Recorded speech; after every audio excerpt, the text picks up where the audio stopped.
Bengal border पर आलू रोकने के मामले में मुख्यमंत्री ने लिया संज्ञान, मुख्य सचिव को दिए निर्देश। बंगाल बॉर्डर पर 30 नवंबर को आलू के वाहन रोकने की खबरों को मुख्यमंत्री हेमंत सोरेन ने संज्ञान लेते हुए राज्य के मुख्य सचिव से तत्काल मामले में निष्पादन करने का निर्देश दिया है। मुख्य सचिव अलका तिवारी ने पश्चिम बंगाल के मुख्य सचिव मनोज पंत से फोन पर मामले का निष्पादन के लिए बात की है। मनोज पंत ने भरोसा दिलाया है कि जल्द ही एक कमेटी बनाकर आलू के मामले का निष्पादन सुनिश्चित किया जाएगा।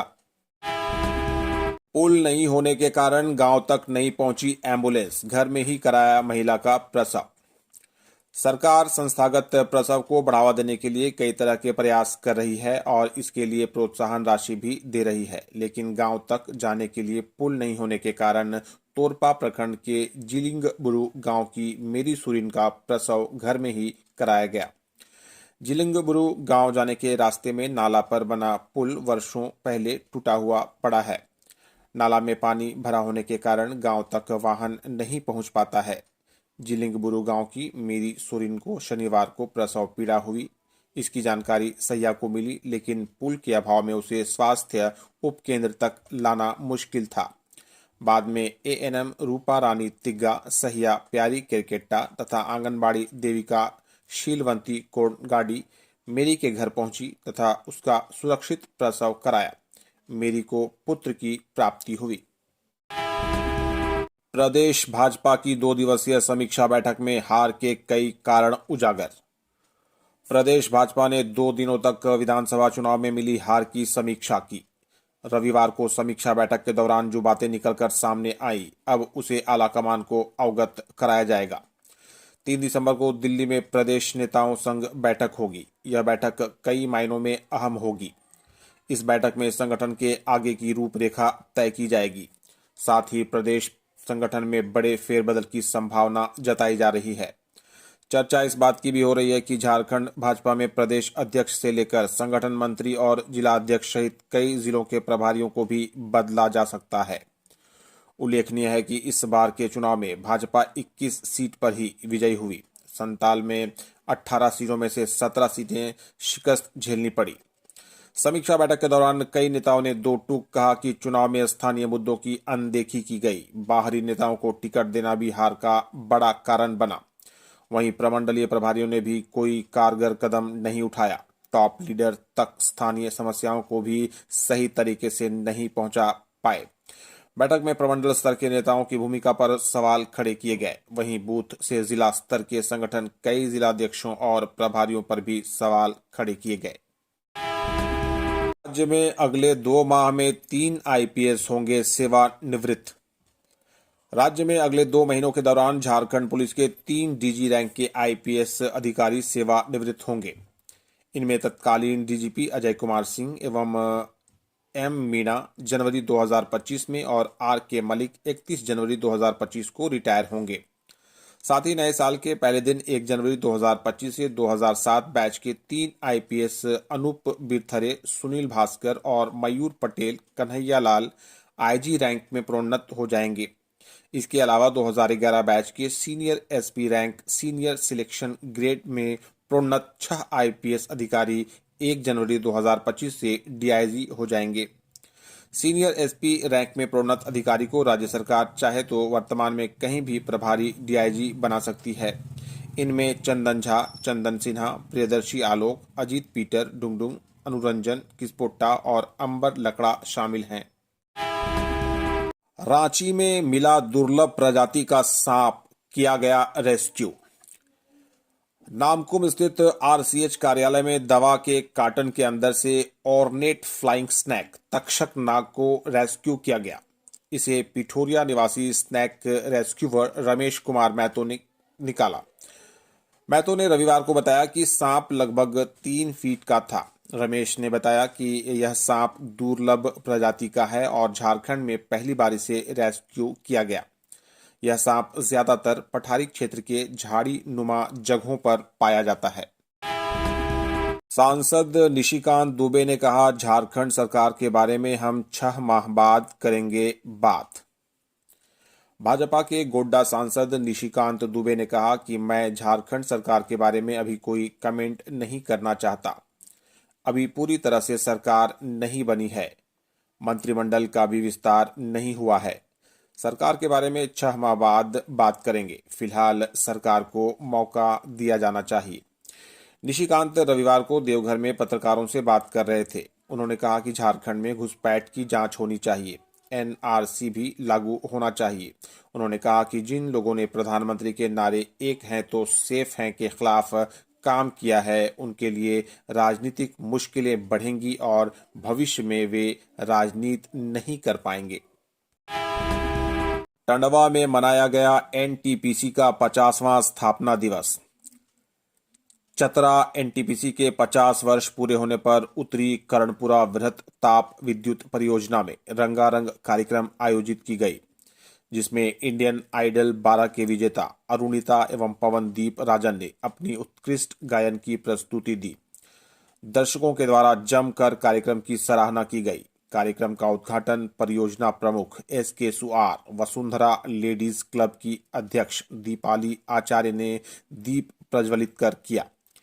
कार्यक्रम की शुरुआत राष्ट्रीय गान व एनटीपीसी की निगम गीत के सामूहिक गायन के साथ की गई। बांग्लादेश से चिन्मय कृष्णदास की अविलंब हो रिहाई। विश्व हिंदू परिषद झारखंड प्रांत के तत्वावधान में रांची के रेलवे स्टेशन बांग्लामुखी हनुमान मंदिर में विरोध प्रदर्शन किया गया। प्रांत मंत्री मिथिलेश्वर मिश्र ने बांग्लादेश प्रशासन के जरिए वहां के इस्कॉन मंदिर के मुख्य पुजारी की गिरफ्तारी कर चिंता व्यक्त करते हुए उसे वहां के प्रशासन की कायरतापूर्ण और अलोकतांत्रिक घटना बताया। बजरंग दल प्रांत संयोजक रंगनाथ महतो ने कहा कि बांग्लादेश तत्कालीन सरकार के इस कायरतापूर्ण और अलोकतांत्रिक घटना का पुरजोर विरोध करती है। इस्कॉन संस्थान और हिंदू समाज के संगठनों ने अभी तक अपने बांग्लादेशी हिंदू उत्पीड़न के विरोध में जितनी भी कार्रवाइयां की है, सभी लोकतांत्रिक तरीके से प्रदर्शन किया गया है। रांची में बदमाशों ने कंस्ट्रक्शन साइट में की आगजनी, वाहन को फूका। शहर के ओरमांझी थाना क्षेत्र अंतर्गत हुटार स्थित श्री राम कंस्ट्रक्शन के साइट पर अज्ञात अपराधियों ने शनिवार की देर रात आगजनी और फायरिंग की घटना को अंजाम दिया है। 4 से 5 की संख्या में आए अपराधियों ने दहशत फैलाने के लिए फायरिंग की और फिर एक वाहन को फूंक दिया। आगजनी की घटना को अंजाम देने के बाद बदमाश मौके से फरार हो गए। आगजनी की घटना को किस गिरोह के जरिए अंजाम दिया गया है, यह अब तक स्पष्ट नहीं हो पाया है। हिमालयन हीरोज को 4 विकेट से हराकर Samriddh higher education and services बनी champion. Basant Rumi memorial T20 pro cricket league season 3 का फाइनल कल गिरिडीह महाविद्यालय गिरिडीह मैदान में समृद्ध हायर एजुकेशन एंड सर्विसेज और हिमालयन हीरोज के बीच खेला गया। हायर एजुकेशन एंड सर्विसेज ने टॉस जीतकर पहले गेंदबाजी का फैसला किया। हिमालयन हीरोज ने पहले बल्लेबाजी करते हुए निर्धारित 20 ओवरों में 9 विकेट के नुकसान पर कुल 143 रन बनाए। कुमार अंकित ने अपनी टीम के लिए सर्वाधिक 45 रन बनाए, जबकि सूरज यादव और सुमित यादव ने क्रमशः 26-26 रनों की उपयोगी पारियां खेलकर टीम को सम्मानजनक स्कोर तक पहुंचाया। गेंदबाजी में फराज ने 4 ओवर में महज 8 रन देकर सर्वाधिक 3 विकेट लिए।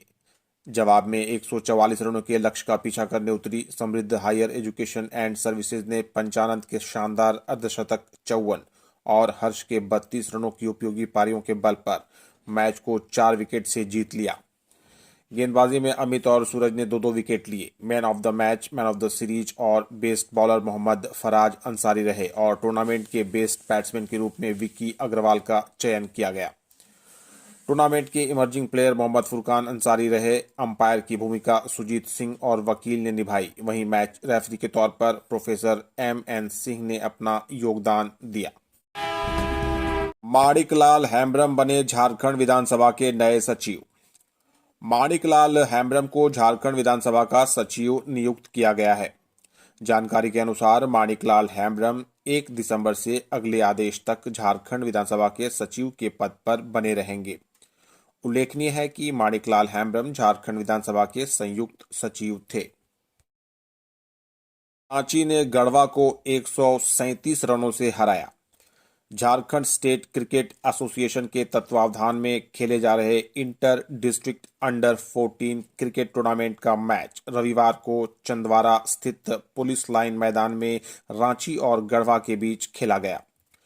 पहले बल्लेबाजी करते हुए रांची ने निर्धारित 40 ओवरों में 2 विकेट के नुकसान पर 297 रन बनाए। रांची की ओर से शिवम झा ने 80 रन, सक्षम ने 77 रन और अभिषेक ने 72 रन का योगदान दिया।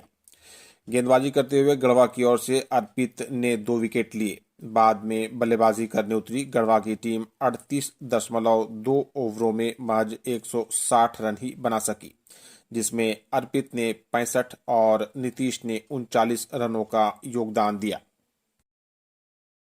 संजय सेठ ने सांसद मद से यादव भवन का किया उद्घाटन। रक्षा राज्य मंत्री संजय सेठ ने सांसद मद से रविवार को यादव भवन का उद्घाटन किया। यादव भवन 2400 स्क्वायर फीट में बनाया गया है। सांसद ने कहा, किसी भी समाज का अपना भवन होना अनिवार्य है। इस भवन के निर्माण से समाज के गरीब बच्चों की शादी एवं अन्य कार्यक्रम के लिए यह सदुपयोग में काम आएगा। समाज को आगे बढ़कर इस तरह के कार्य करने चाहिए जिससे समाज के लोगों को फायदा पहुंचे। समाज के हर वर्ग का कार्य मेरी प्राथमिकता में है। 6 दिसंबर को परिवर्तित मार्ग से गुजरेगी टाटानगर हटिया एक्सप्रेस। दक्षिण पूर्व रेलवे के आद्रा मंडल के अंतर्गत विकास कार्य के लिए रोलिंग ब्लॉक लिया जाएगा। रेलवे से रविवार को मिली जानकारी के अनुसार इस दौरान रांची रेल मंडल से परिचालित ट्रेन संख्या 18601 टाटानगर हटिया एक्सप्रेस ट्रेन 6 दिसंबर को अपने निर्धारित मार्ग चांडिल, पुरुलिया, कोटशिला, मुरी के स्थान पर परिवर्तित मार्ग चांडिल, गुंडा, बिहार, मुरी होकर चलेगी।